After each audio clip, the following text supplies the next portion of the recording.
Prophet Ishaaq alayhi salam. Prophet Ibrahim alayhi salam had two sons. The eldest was Ismail alayhi salam, whose mother was Hajar. Ishaaq was his second son, born of his other wife Sarah.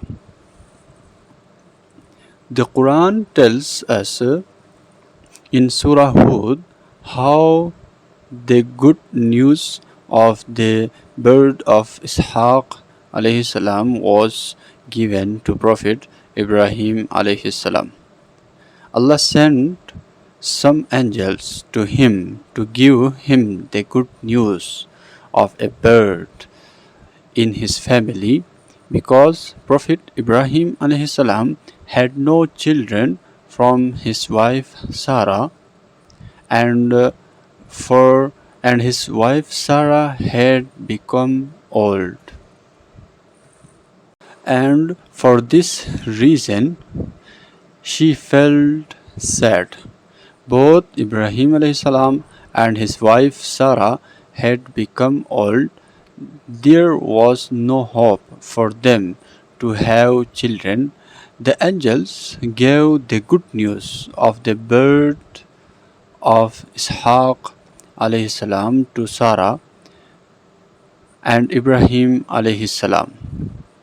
They also gave them the good news of the birth of their grandson Yaqub alayhi salam in their lives.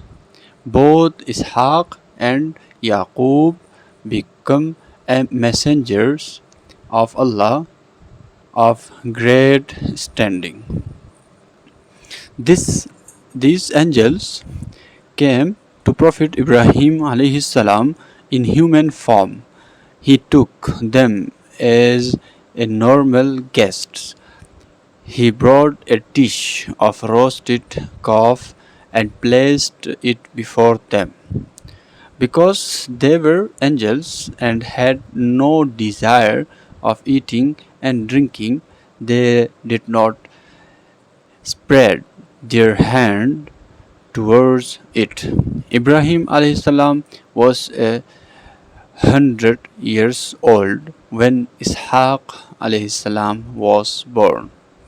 But when Ismail alayhi salam was born to him, he was 87 years old.